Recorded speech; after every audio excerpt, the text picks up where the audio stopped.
Good morning, Mike. Hey, Oh. put those shoes down. Those are for the video. Come on, be nice with them. Oh, So anyways, we got to get going. I just got done with my morning walk and I feel fantastic. and we're running already, so. Oh, okay, here we are. If you're feeling your age is kind of taking a little toll on your body, one thing you can do to help you out is a walking program. Bob, Mike, and I we all three concur. What do you got to say about it, Mike? And we're going to show 5 secrets to help improve your walking and make it feel pain-free. And some of these secrets are absolutely surprising. You're going to be interested in them.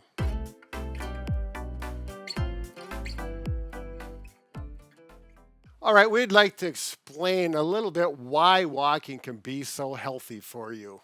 So, for number 1, it has a great aerobic benefit, meaning it works your heart and your lungs, gets everything pumping, flowing, and feeling good. That leads into number 2, which is it's relaxing, especially if you're outdoors. There's just this nice sense of calm as you're walking outside versus just being stuck on a boring treadmill.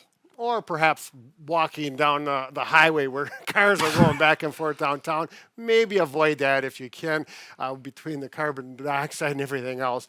But next, and more seriously, this is from Dr. Stuart McGill. He's an expert in back health. He recommends walking to maintain a healthy back. And if you do have back pain, he uses it as well as a balming feature to help get the back healthier.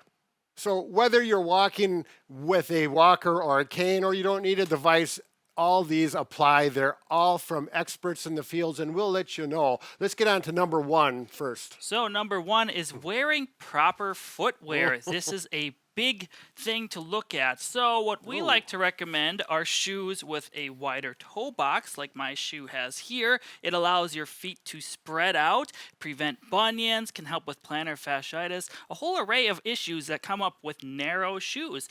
As well, we have a zero drop shoe, meaning the heel is the same height as the front of the shoe. You can get less padding or more padding. You don't have to go minimalist, but it's a good option to help prevent tight calf muscles.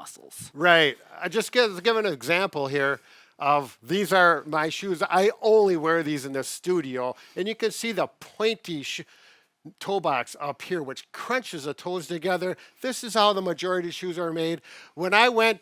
This is my shoes right here. I went to this the first time I ever wore them. In the store, I was convinced I liked them.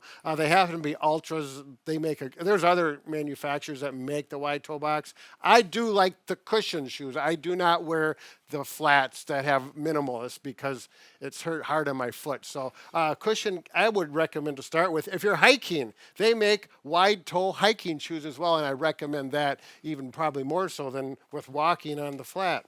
So Dr. Cucuzella, Mark Cucuzella Yes. talks about it, as well as podiatrist Ray McClanahan as well. right, experts in their field support this information. Let's go on to number 2 and see what that entails. All right, the second one's a brief warm-up. I know I got this information from Brad Walker. I like his first name for some reason. He's an expert on stretching. He does recommend stretching before walking. Very brief, just a minute or two. I did introduce a couple of my favorites in here. First of all, let's get the ankles moving. So up on the toes, back on the heels, up on the toes. Now, you may have something to balance with this because I want you to go up as high as you can in both directions, not too fast, just like I'm doing here. 5 or 10 is adequate. All right? And I'm just doing them seated in case you're a little sore in the morning and you're warming up before you're walking. You don't want to get up yet. Exactly. The next one, you do need to do this one standing. I call them the ziggy zaggies. It works the ankle muscles in the lateral part of the muscles. You'll see it really does a nice job. And you simply go toes this way, and you can do this on carpet. You can do it outside on concrete. It offers some resistance. And you just go back and forth, and you're going to feel muscles working in your toe and your feet and your hips that don't normally work, and it's a great way to warm them up.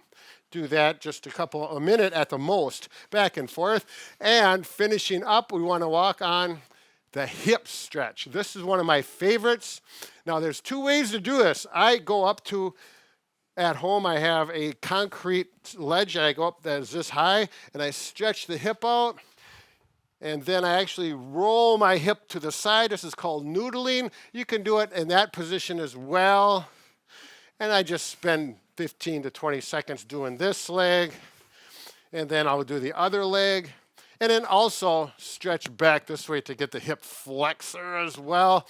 And you're done, ready to go for a walk. I would say with Brad's, you can do it on a chair or even your stairs too and hold on to a railing. Yeah, that's a really nice option for stability. All right, for number 3, you'll want to save your joints, ankles, knees, hips, and even low back. And we're going to actually work on soft knee walking. Think about this. Every time you come down and you walk and you heel strike, there's a tremendous amount of force through your bones, your joints, every time your heel strikes. Now, you could change that by simply walking on your forefoot with a slight bend in your knee. Mike is going to talk about the details of this. Go ahead. He's got those nice legs to show off. So I rolled up my shorts so you could see my knees actually and how they're not locked out straight like this when I'm walking. So when you step like this, your muscles are taking the force and impact, which they're supposed to do, taking the stress off the joints, how Brad had mentioned earlier. So in order to do this, you're not going to be able to take long strides initially. It's going to feel a little different. So you're going to take shorter stride lengths. So I'm just going to step a little bit, land on my forefoot, and then you can bring your heel down and slowly walk this way. When you do this, I'm putting my hands on my buttock because I am feeling my butt muscles firing more when I'm walking, also taking stress off of your joints, putting them into the muscles as well. You can test this by walking normal with your hands on your buttock and then walking with a forefoot striking pattern and go slow and controlled. You don't want to walk really fast, do it really intense, go for a mile walk right away like this. You're going to have to get acclimated to it slowly. We would suggest trying this in your house first. And possibly if you do not have shoes like we mentioned earlier, you could try going barefoot, or if you have some type of grippy sock or slippers.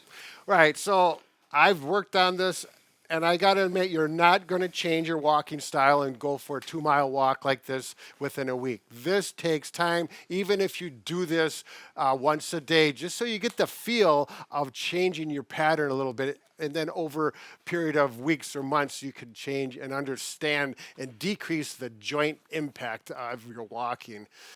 All right, now believe it or not, this activity, walking backwards, can be very healthy actually for your knees. Now there's a little more to it than that. Mike, why don't you have a seat? You keep getting in my way. Actually, this is something that Ben Patrick, he's known as the knees over toes, guys, has talked about this and done a lot of work with it, having success with painful knees. Another important benefit of walking backwards is that it works the opposite muscle groups of walking forward. Often when you're going forward, you're going to work the quads a little bit more and the buttock. Walking backwards, you're really going to isolate the buttock and the hamstring muscles. So you're working both ways, strengthening the knee, hips, and ankles, all in a different range of motion. So the idea is it helps strengthen your quads, and as you walk backwards with resistance is what's really needed, though, to make it happen. So one thing you can do, and I did this when I was riding my bike down a hill 2 weeks ago. I saw an older gentleman walking up the hill backwards. And I looked and said, that guy's walking up the hill backwards. And I'm sitting there thinking about it. It's like, he's doing the Ben Patrick walk up the hill and using the hill for resistance. But Ben Patrick does recommend going on a treadmill, turning it off, unplug it with your butt or your backside against the handrest, and then you walk backwards using the resistance of the treadmill. What else does he do with it, Mike? That is a good option. Now, if you happen to have a gym and there's sleds, he also pulls sled, but obviously most people don't have sleds at their house. Right. So just walking backwards in general to start with no resistance, if you're having a lot of knee pain, is a good starting position. Adding the hill as an option, or even adding the treadmill, is another good option to bring in resistance. And you're not going to walk real far. It's not like you're going to walk a mile backwards. You may only walk 50 feet to 100 feet. Turn around and walk normal. Make sure it's safe.